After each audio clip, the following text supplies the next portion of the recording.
What we have here is the McKeegan computer pass-through system, with a computerized system that will allow you to optimize your mutton or spacer and give you the most yield out of your stock lengths. This machine basically consists of two different cartridges. You have your roller drive cartridge here that consists of your DC motor, your encoder, and so forth.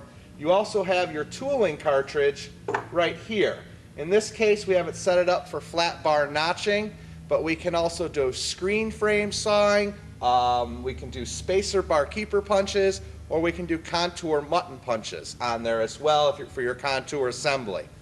To change over between cartridges, if you were to do two operations, it takes about 20 minutes, maybe a half hour the first time you do it. After that, the time will decrease on how much time it takes to change over. Basically, below this notching clamp and below this notching die here are two bolts that hold this whole cartridge in. Lift the cartridge out, put whatever tooling cartridge you need back in, and change your quick change guides here with cotter pins. Change your quick change guides to whatever size material you're using. Now, if we go over to the computer here,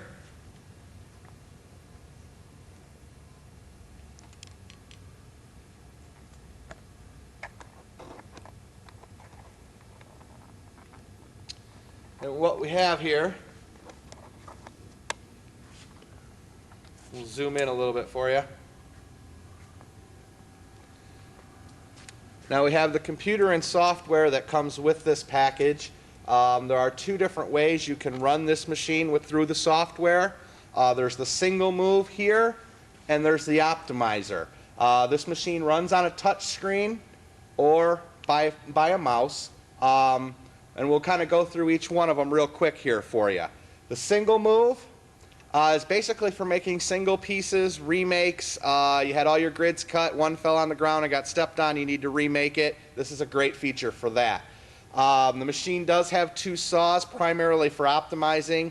The default saw, the primary saw, is saw 2. As you see here, that is the one that is ready. We have an eject button to eject the rest of the mutton that's in there. Main menu to go back to your main menu, enter grid, repeat, and press to start, which are ones we'll cover right now for you.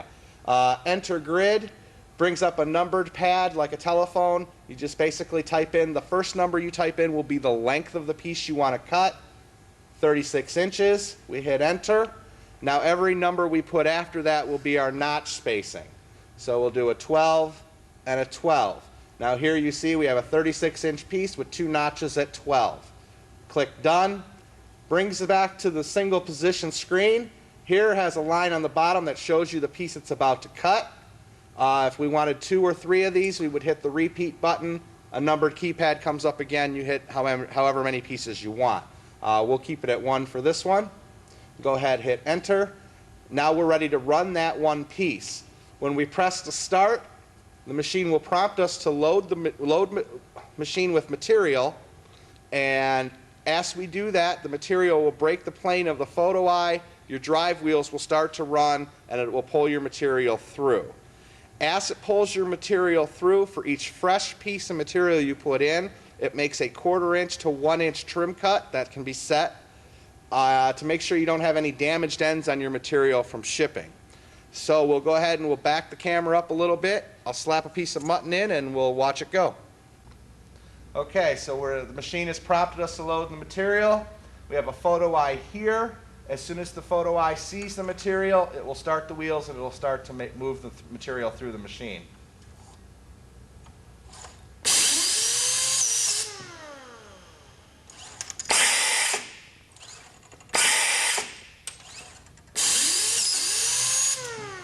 And out the finished end, we have our 36-inch piece with 2 notches, each at 12 inches.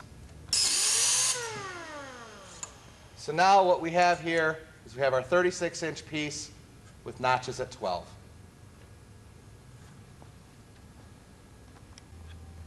Okay, the other mode we can run this machine by is the optimizer. We'll click on that button here and it'll bring up another menu. Menu will be to merge the list, select or edit a list that's already been merged, or create a list. With merge a list, you can bring your list in via floppy or via network connection. Doesn't matter which. And once you have, you can go into the select and edit a list, and that will select or edit the list that you have just merged in or previously merged in lists. Since we don't have a network connection here or a floppy ready, I will go into the create a list feature and show you how to make a window right here at the machine. When we ask it to create a list, the first thing it wants to know is a list name. So we'll just type in any old thing here. Click OK. There's our blank cut list. Now, we could sit here and enter these in field by field, which was very time consuming and not the way we want to do it. So we go to the Enter Window button here, and first thing we'll want to tell it is the width of our grid. The width of our grid is 0.625, 5/8, and our cutback. Our cutback is 7/8, 0.875. So the next one we go through is the window parameters. If you have an order number, you can put your order number in here. Part name, be 3/16, 5/8, whatever the size of the material may be. The color of the finish, the width of the unit, the height of the unit. If you have sash differences where the top or bottom unit is larger than the other, we have fields in here to incorporate that as well. Go to horizontal lights, vertical lights, however many you want of each, and the quantity. Now this last one, the bin location, when you're optimizing is going to be key, because if you have a list of 20 windows, it will not cut all the pieces for window 1, then all the pieces for window 2. It takes your entire list and figures out the best way to cut your material to give you the most yield out of your stock. So the bin location is key. Each window or each same size window, you want to assign a different bin, so when the material is coming off the machine, the operator knows exactly which window it's for. Since we're only making one here, we're just going to leave that bin location as none, just to give you the idea. We're going to reduce the size of our window, though. We don't need a 48 by 36. So what we're going to do is we're going to make it 24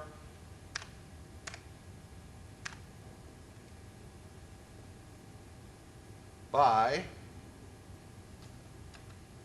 24. And you could enter it in through the keyboard like I did, or you can also pick the one you want and enter in what you want. We're going to do a 3/3. Actually, I think we will assign it a bin number. We'll assign it bin number 1. If I can type today. There we go. Now, after you've entered everything in, we hit Add to List. The screen will flash blue real quickly, letting you know it accepted your material or the parameters that you've just entered, and it'll be ready to enter in your next window. Hit Add to List, flash blue, it accepted it, we're ready to go. Now, if we were done, we could click Done. If we wanted to add more windows, we just go through the same process we just went through and keep hitting Add to List at the end of each one. Click Done. There is our window that it's going to make.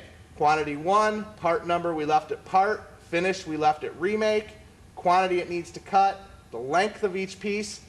We asked it for 24 by 24. We have a 7/8 cutback, so we're getting a 23 1/8. Bin number 1, it's a remake order, and off to the side of the screen here is our notch spacing. There. So we are ready to go. We hit Done again. Machine optimized, it thought about the best way to cut it. Now it's prompting us to load the material to make your window.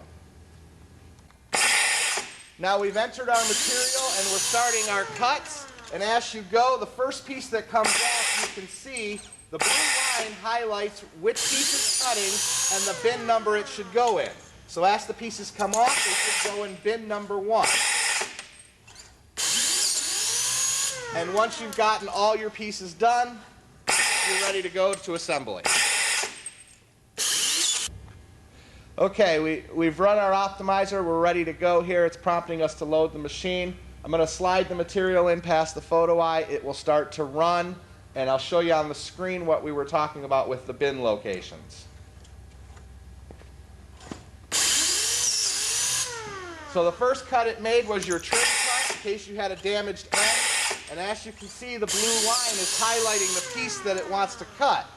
So it will keep going and keep cutting through your list, and as it does, the bin location is there and assigned. So as these pieces would come off, they would stick them in bin 1 for assembly.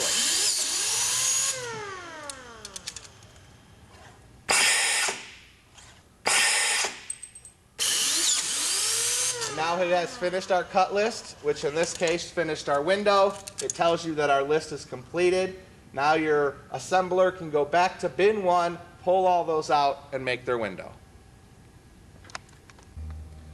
Now what we have here is we have an optional piece of equipment for the CDN. This can be purchased separately, or it can be purchased with a bracket like this one to be mounted onto your computerized system. And what this does, this is actually what we call a mutton crimper.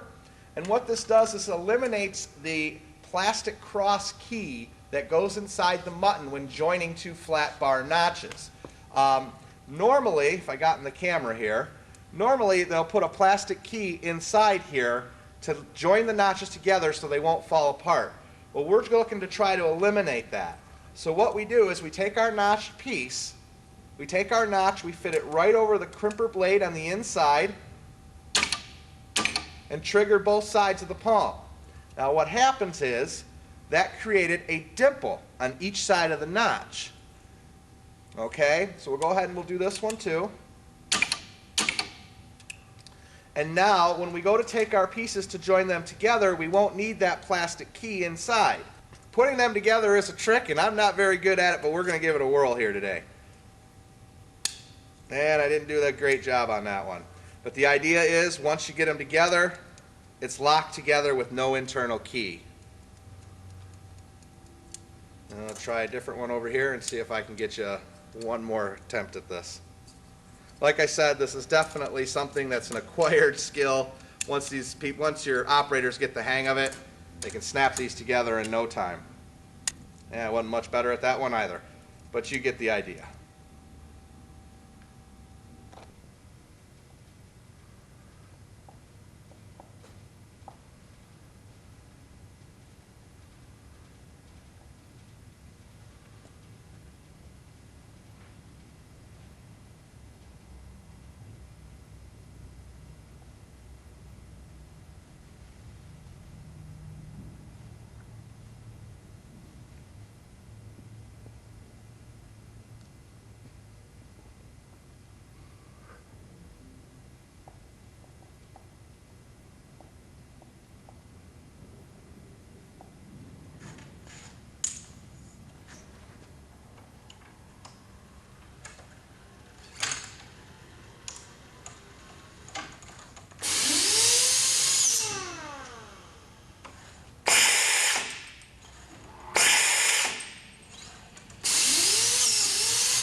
Okay, what we're going to show you today is how quickly and easily it is to change over the tool cartridge on the computer-driven notcher, whether it's from one notching size to another or from contour to flat bar notching.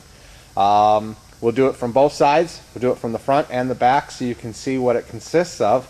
So the first thing we'll do is we'll just shut off our air feed, loosen our T-screw on the top, take off our front guard. Once we've loosened our T-screw, remove the U-shaped bracket, lift your tool cartridge out, goes out the back, disconnect the 3 air lines, reconnect them to your new tool cartridge, reinsert your tool cartridge, put it on the 2 guided pins, like so, replace your U bracket,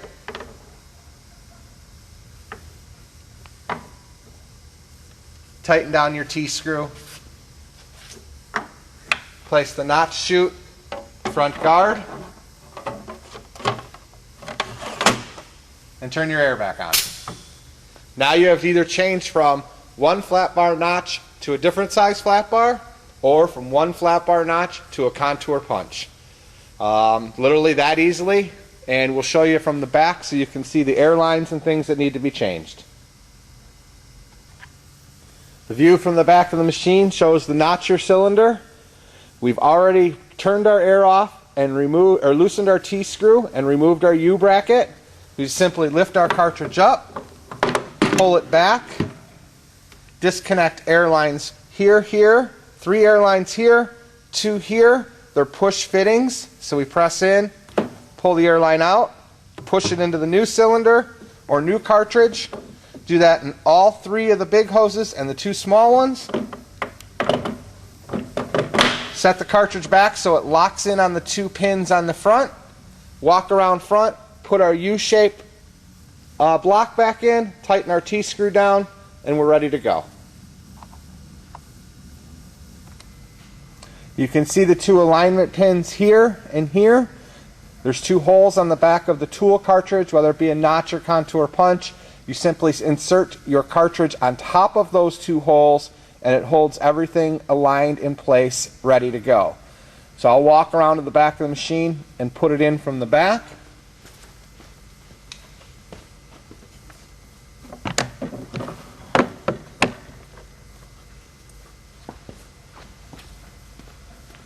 Once it's on those 2 pins, lift up, insert our block, and tighten our T-handle. That's it. Changeover complete.